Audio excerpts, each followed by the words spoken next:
Well, good evening. This is Keith Johnson with your Business Buzz for Monday, January 6th, 2025. And as I mentioned last week, expect the news to start flying hot and heavy.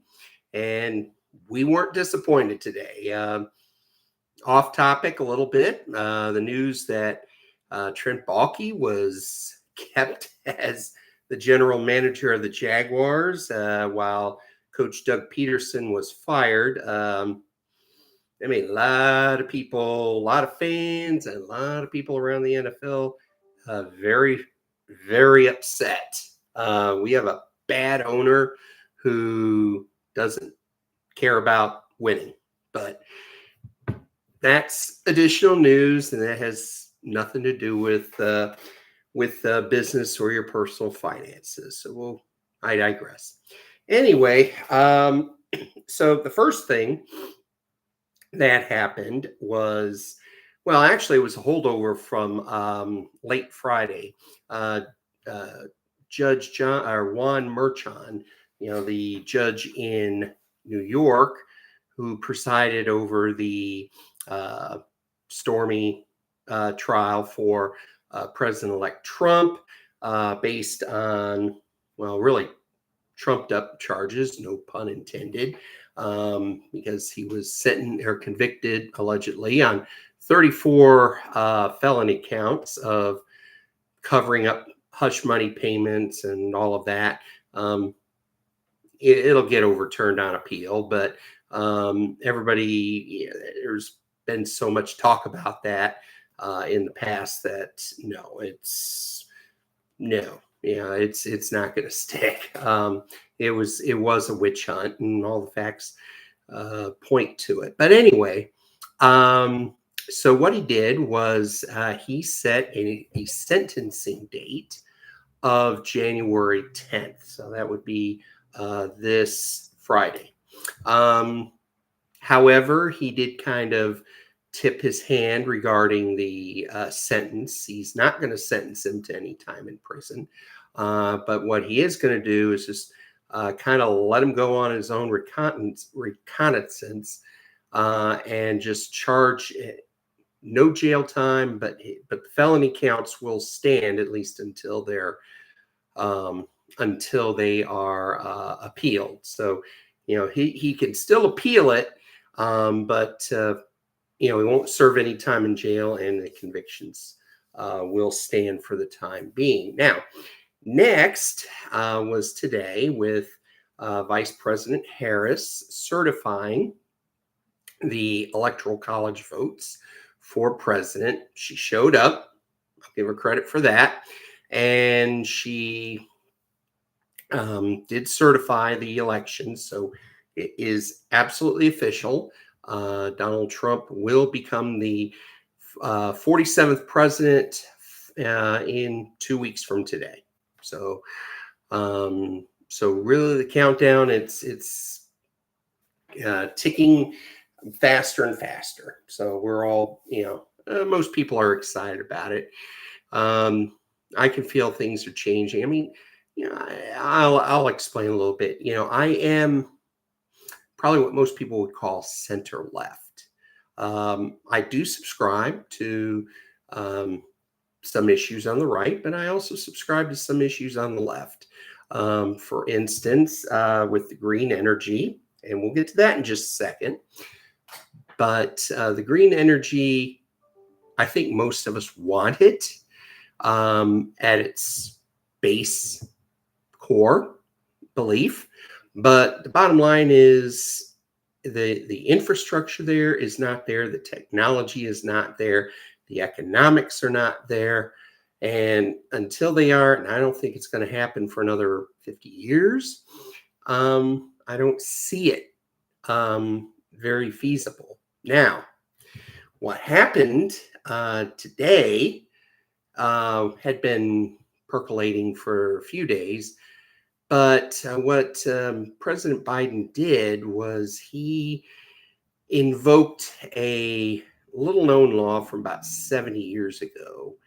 And what he did was he blocked about 625 million acres of offshore territory. So a lot of the West Coast, good chunk of the East Coast, the coast of the Gulf of Mexico, although he did leave open the offshore part where most of the drilling is anyway. But what he did was he blocked President-elect Trump from reversing it once he takes office in 2 weeks. Now, a lot of the stuff, a lot of the executive orders President Biden or any president do can be undone by the next president. This one might be a little tougher because it was the ability of the president to do it was codified into a law in 1947, I believe, and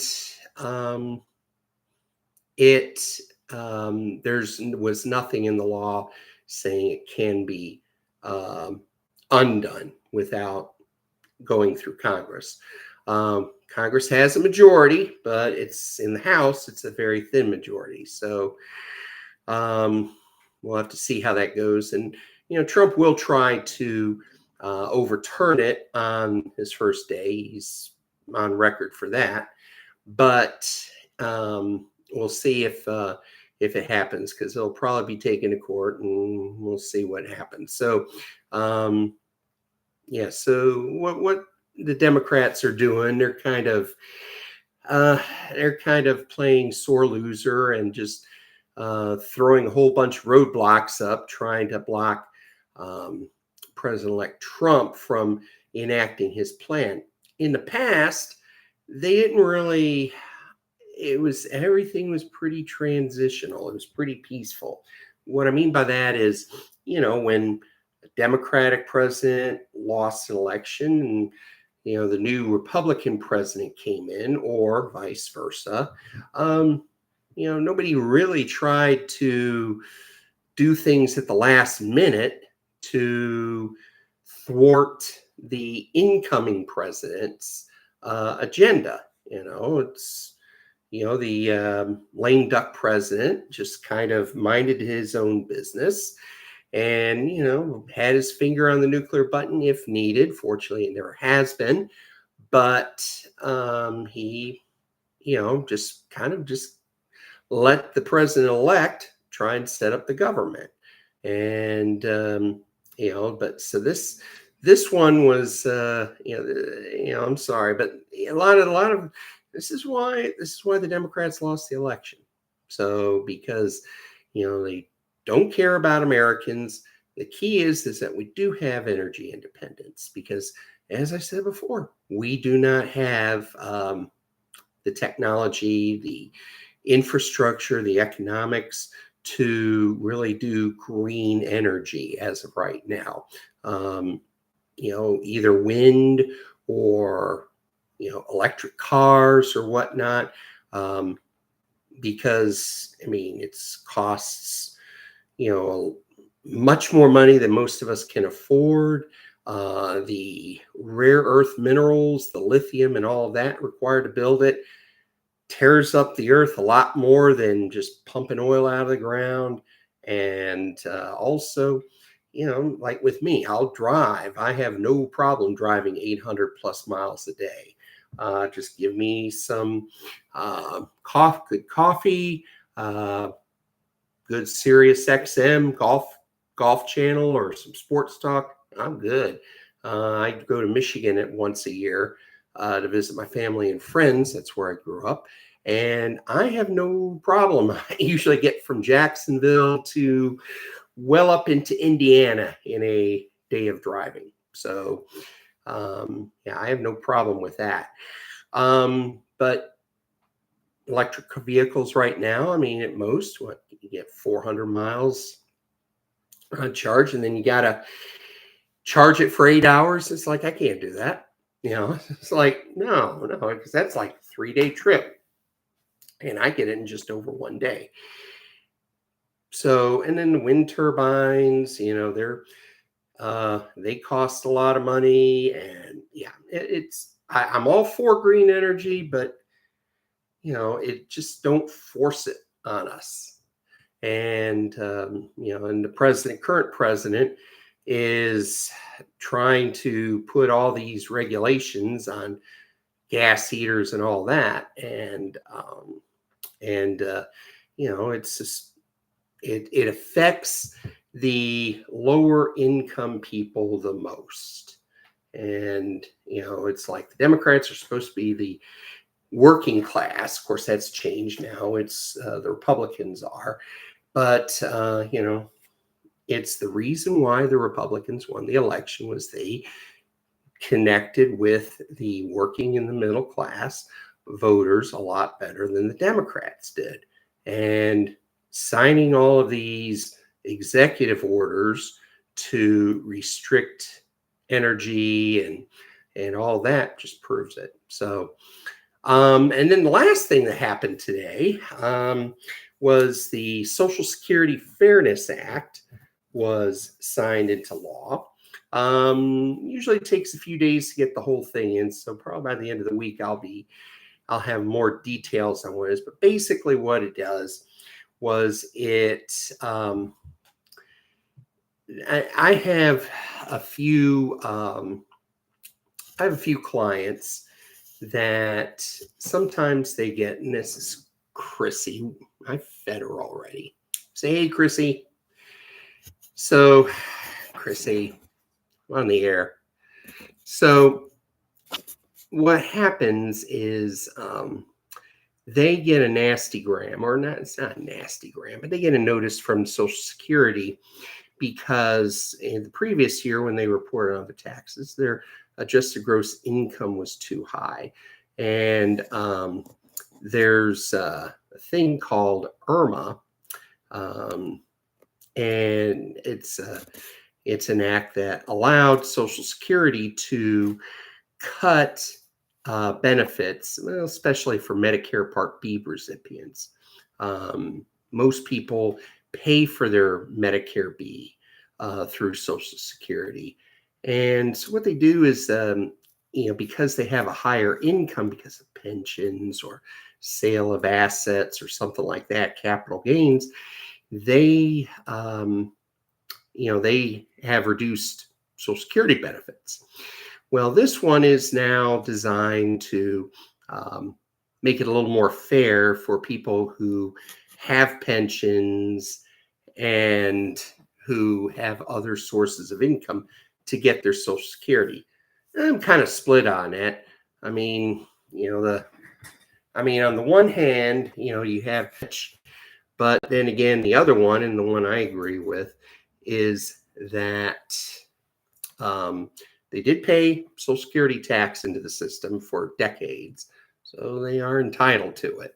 So, and I tend to agree with that. I can see both sides of the argument, but it is in the law. I would say we'll probably get guidance, usually probably over in the next week or so. So I'll keep you posted on the details when that comes out.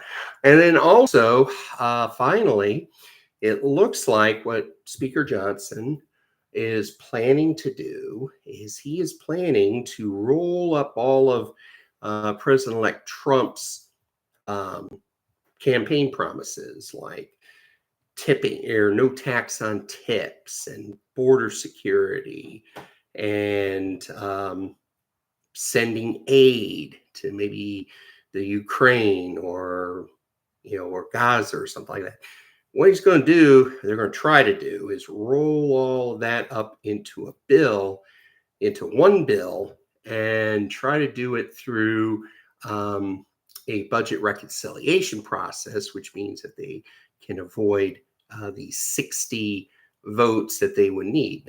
Currently, the Republicans have 47, or excuse me, a 53-47 edge. They have 53. But they don't have 60. So that means that the Democrats can filibuster that. Now there's talk that the Republicans may just end the filibuster. The Democrats would have done it had they swept the election. Thankfully, they didn't. But the filibuster, I think, is a necessary check and balance in the American political system. So, so they'll filibuster. So, the timeline was to be the hope is that it gets to the president's desk by Memorial Day. So expect the discussions to start within a few weeks of President-elect Trump taking office. So anyway, busy day today for news, and I think it will continue to be busy. I think it'll probably be busy probably for the rest of the month. We're going to see a lot of stuff coming from the current president as he tries to beat the clock on a lot of this stuff. And then once President-elect Trump comes in, then we're going to have all these executive orders come out. So I think we're going to be busy for the next several weeks. So, and then of course we have tax season coming in. So that's we're going to be ramping up on that. So please hit like and subscribe, and we will see you tomorrow. Good night.